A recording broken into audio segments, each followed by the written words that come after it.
Welcome to Menopause Diaries Unfiltered. I'm Jackie Grant, your host, with over a decade's experience of working with peri to post-menopausal women to lose their next 15 to 20 pounds without calorie counting, restrictive dieting, or spending all their time in the gym with natural solutions. I've delivered menopause workshops to councils, adult learning, community organisations, and the National Health Service across London, whilst running a community interest company where I deliver and host menopause and women's health cafes. This is Menopause Diaries, the podcast where we get real about menopause, the weight, the mood, the sleepless nights, the wins, the hard days, the good days, unfiltered, unscripted, and unapologetically honest. So today's guest is Stephanie Carter, who's a post-menopause mom who's trying to help other women to live better lives for longer. Would you say that? Is that right, Stephanie? Yes, that's right. Hi, happy to be here. Thanks for having me. It's brilliant to have you here, Stephanie. So, Stephanie, tell us about, because you're post-menopause now, and I've talked to loads of women who are still in peri. So it's really good to have, that different perspective, someone who's come through on the other side, like myself. So tell us about your perimenopausal journey right through to post. Sure. Well, about probably 6 or 7 years ago is when I really started to notice changes. And at first they were subtle, and then, I'm like, oh, I've got to do something. I've always been very active. I've taught fitness classes and been a part-time wellness coach for a while. And the things that I was doing that I had been doing for years and years and years were no longer working. My Yeah. workouts, my nutrition, I would it would be 2, 3 o'clock in the afternoon and I would be completely exhausted. Like could barely function. I Mm, almost, I kind of compare it to when I was like 7 or 8 months pregnant. And I was that person in the middle of the afternoon where I had to take a nap or I couldn't make it through the day. That's yeah. how I was feeling, which Wow. when I look back makes a lot of sense because that's all hormone related, Yeah. right? Yeah. So back then, 6 or 7 years ago, there just wasn't a lot of information about women entering midlife and what it looks like and what you should do, and there just weren't very many people practicing Mm, functional medicine, mm, which to me you really need. And so I was depending upon just talking to other women, mm, my nurse practitioner or my OBGYN, and I just really wasn't getting the help that I needed back mm. then. So I just really started doing my own research and sought out different practitioners and coaches to help me figure out, what's my next step? What can I do to feel better? And that's Mm. really how it started. Oh, that's amazing. So you were researching and looking, and then you started to find things that work for you. So what things did you find? So after digging a little deeper and doing my research online and talking to other women, I, just kind of reached out to some different coaches, some nutrition coaches, and I started doing different workouts.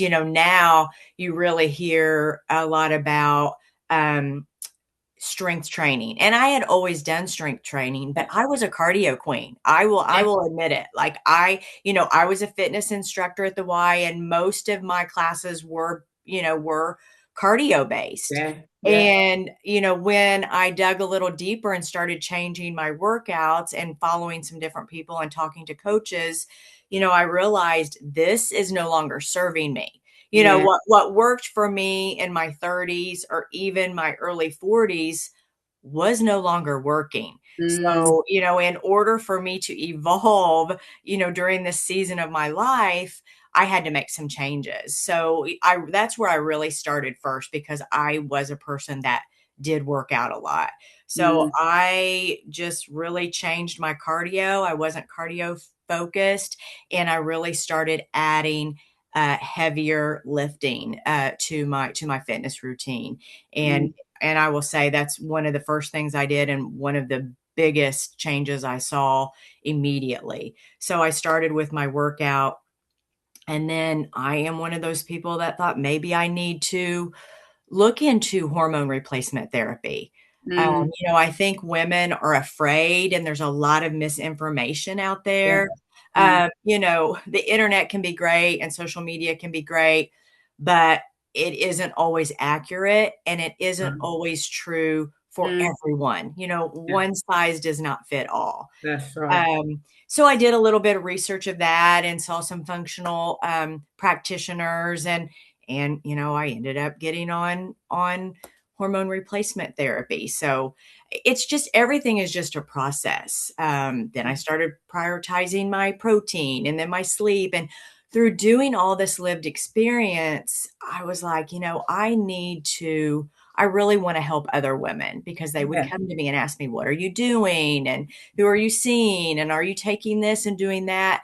And I thought, you know what? I'm going to turn my lived experience and my passion for wellness, health and fitness, which I've always had, and really focus on helping women in midlife. And so that's kind of how I started doing my wellness coaching, just in pockets of time that I had from, my regular day job, I guess. That's brilliant. I can totally understand when you start talking about being an instructor, because that's what I was doing. Like, I became an instructor in 2007, and then all the classes I did were like cardio. So I did Zumba, I did HIIT classes.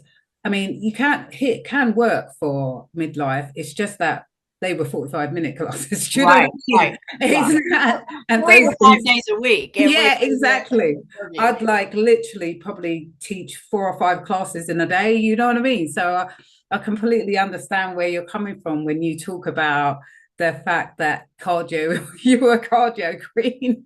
And it's like at the time, you don't really think about it so much, because you think, oh, right, I'm teaching a class, I'm getting this, it's good because you love teaching, you love like, geeing everyone up, getting them moving. So, yeah, I totally get what you're talking about. And now having to shift the focus into strength training, that can be something really completely different. I only started shifting my focus around that when I became a PT. I loved classes. That was my thing. I loved them. Yeah. You know what I mean? So Yeah. it's just having to shift that mindset about around what you do and how you do it is really key. So what do you think? What things surprised you about menopause? I I think, because I really didn't. I wish I would have asked more questions um to my mother, just to kind of see, because a lot of times they will say, if your mom went through early menopause, there's a good chance you might, and see Mm, what her experiences were. And that just wasn't anything that I ever had a discussion about. So mm, I kind of went off. I feel like everything is a horror story. I knew the experiences that I was having, during that perimenopausal period, and it wasn't great, that's for sure. But it also wasn't the end of the world. yeah. The sky was not falling, Chicken Little, that kind of Mm, thing. So I think what surprised me was that everything didn't just crash all at once. There mm, were subtle things that happened that mm, I knew. I think if you're in tune with your body and okay, I'm just feeling off. Maybe you don't know exactly what it is, but you yeah. just know that something isn't right. So Yeah. I think it's more subtle than what some women may Mm, think it is. And mm, of course, some women have, go through, you know, more difficult physical things. yeah. Mine weren't as, frozen shoulder, that's a big thing. And Yeah. there's just a lot of things. I think mine was definitely more energy driven and hormonal. I still have issues today with keeping my cortisol in check.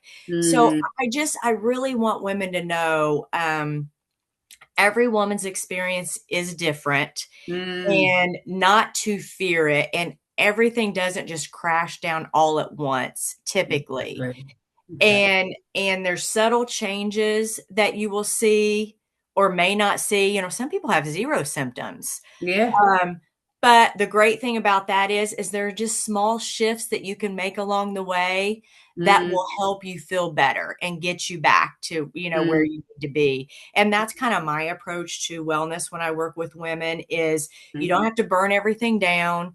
You don't have to start over from scratch, and you don't have to implement every new wellness trend that's out there. Exactly. I just help women figure out what isn't working and where do we need to start and make small shifts so that we can start feeling better Mm, sooner. And then it's because it's continual. You don't just do mm, one or two things and then you're exactly. fixed. Mm, Your season is your season. So you're gonna, if mm, you're in peri, then you're gonna hit, that one day is mm, considered menopause, and then you're post-menopausal from here on out. And you're gonna mm. have to change the things you do with every season of your life. Yeah. So I think that was the biggest, to answer your question in a very long manner. That was the biggest surprise I had, was it wasn't just one thing and it wasn't a total collapse. It was Yeah. small things that I noticed, and it took small changes and a lot of trial and error, to start feeling better. Brilliant. Brilliant. So, Stephanie, if like, you had some wisdom to give like your daughter, if you had one or if you've got one, what would you tell her about menopause? I have a son, so I don't have a daughter, Me but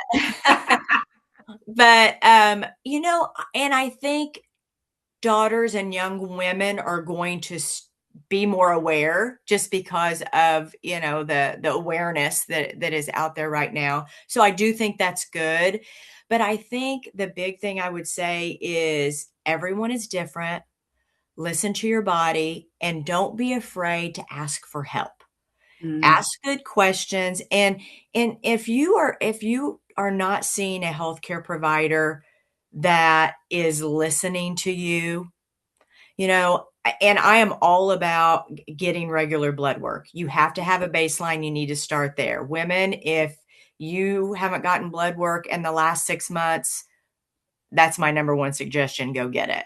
Go get Mm, that done because that's your baseline. But mm, if your blood work is normal and you are still, having symptoms and you don't feel good, mm, you need to optimize what's going on. And if your physician is not listening to you, then go somewhere else. That yeah. that is my first suggestion.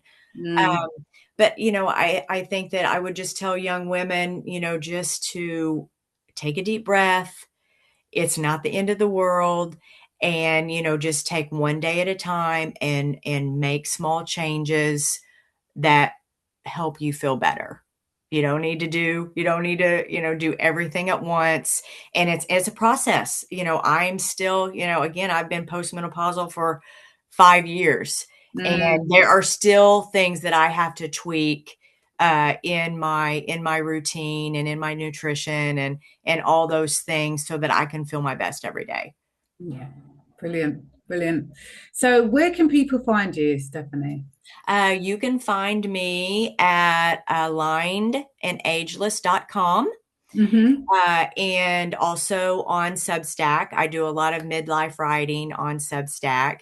And Nice. if you want to learn more about me or you want to work with me, I have a free midlife wellness audit that you can take that will take a look at what you're currently doing, what's not working, and then I will work with you to help you fix those things one small shift at a time. Brilliant. Brilliant. Thank you so much for being a guest today. Thank And you. no problem. And thank you all for watching and listening.